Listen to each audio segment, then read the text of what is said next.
ഇല്ല, ശബ്ദമൊന്നും പുറത്തു വരില്ല അല്ലേ? സംസാരിക്കുന്നത് വായ തുറക്കാൻ പറ്റും. ഇങ്ങനെ മൂട്ടി പിടിച്ചിട്ടുണ്ടാവും. മൂട്ടി പിടിച്ചിട്ടുണ്ടതിൻ്റെ അർത്ഥം തൊണ്ടയിലെന്തോ തടസ്സമുണ്ട്. അതുകൊണ്ടാണ് നിങ്ങൾ പിടിച്ചിരിക്കുന്നത്. അവരെ നേരെ പുറകെ പോയിട്ടില്ല. അതേപോലെ തന്നെ മുഖമൊക്കെ കളർ മാറുന്നുണ്ടാവും, കണ്ണൊക്കെ തുടിച്ചു വരുന്നുണ്ടാവും. അപ്പോൾ നമുക്ക് മനസ്സിലാവില്ല. അപ്പോൾ അവരെ വീണവരാണെങ്കിൽ കൈയിട്ടിട്ട് എഴുന്നേൽപ്പിക്കുക. എഴുന്നേൽപ്പിച്ചതിന് ശേഷം പുറകിൽ വന്ന് നിന്നിട്ട് ഇയാളെ എഴുന്നേൽപ്പിച്ച് രണ്ട് കാലിനടുത്ത് നമ്മളൊരു കാല് കൊടുക്കുക. ഇങ്ങനെ കൈയ്യെടുത്ത് കൈവടി വെക്കുക. കൈവടി വെച്ചിട്ട് ഇടത് കൈ ഇങ്ങനെ സപ്പോർട്ട് ചെയ്ത് കൊടുക്കുക. കാരണം ഇയാൾ ഏത് സമയം എന്താ സംഭവിക്കും? താഴോട്ടേക്ക് കൊടുക്കും. ഇടത് കൈ ഒരു സപ്പോർട്ട് കൊടുക്കുക. നേരെ തലയിൽ ചെരിച്ച് വെക്കും. ചെരിച്ച് വെച്ചിട്ട്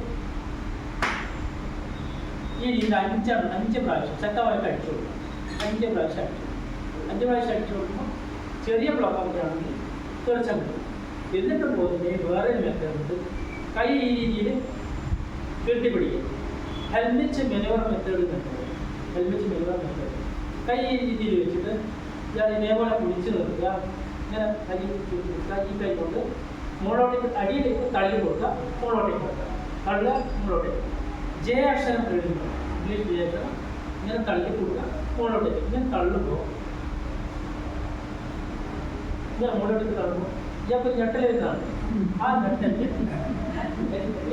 കുടുങ്ങിയ സാധനം പുറത്തേക്ക്. വയറിനകത്ത് വായു ഉണ്ടാവും. ആ വായുവാണ് നമ്മൾ പ്രസ് ചെയ്തിട്ട് മുകളിലോട്ടേക്ക് പ്രസ് ചെയ്യും. ആ പ്രസ് ബ്ലോക്കായി സാധനം പുറത്തേക്ക് ഇറങ്ങി വരും.